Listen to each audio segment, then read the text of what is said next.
Inverse calculate करण्याचा दुसरा method म्हणजे ॲडजॉइंट मेथड. इन्व्हर्स कॅल्क्युलेट करण्याचा दुसरा मेथड ॲडजॉइंट मेथड. आता हा ॲडजॉइंट मेथड मध्ये स्टेप्स आहेत. तुम्हाला स्टेप्स सांगतो ते. ॲडजॉइंट मेथडने तुम्हाला जर एका मॅट्रिक्सचा इन्व्हर्स फाइंड आउट करायचा असेल, फॉर एक्झाम्पल मॅट्रिक्स ए दिलेला आहे. ॲडजॉइंट मेथडने तुम्हाला त्याचं काय फाइंड आउट करायचं, इन्व्हर्स. तर पहिल्यांदा या मॅट्रिक्सचे फाइंड आउट करायचे मायनर्स. काय फाइंड आउट करायचे, मायनर्स. काय फाइंड आउट करायचे, मायनर्स. मायनर्स नंतर काय फाइंड आउट करायचं, को फॅक्टर्स. को फॅक्टर्स नंतर काय फाइंड आउट करायचं, को फॅक्टरचा मॅट्रिक्स.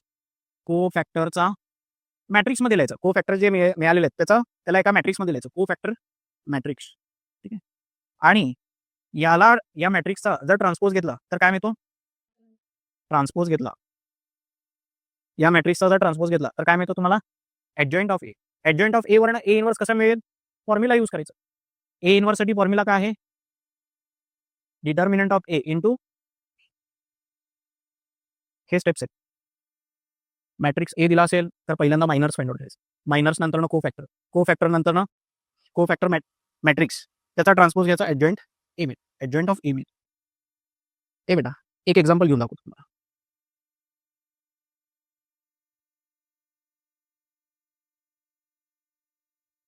एक एक्झाम्पल घेतो.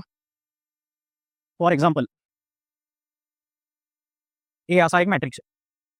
काय आहे, 1 2 3 4. ए मॅट्रिक्समध्ये काय 1 2 3 4. याचा ए इन्व्हर्स फाइंड आउट करायचा ॲडजॉइंट मेथडने. पहिल्यांदा फाइंड आउट करायचे मायनर्स.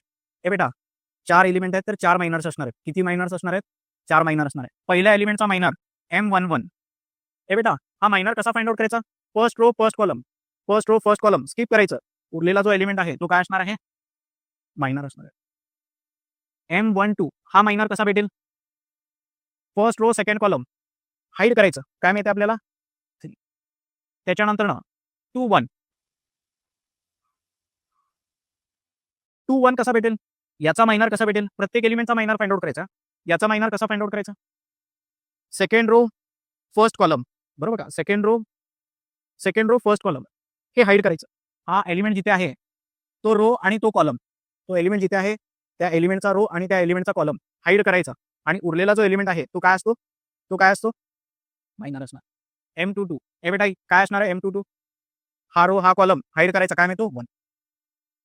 हे मिळाले मायनर्स. मायनर्स नंतर काय फाइंड आउट करायचं, को फॅक्टर. को फॅक्टर कसा फाइंड आउट करायचा, मायनर्सवरनं को फॅक्टर फाइंड आउट करण्याचा फॉर्म्युला सांगतो तुम्हाला. हे बघा लक्ष द्या.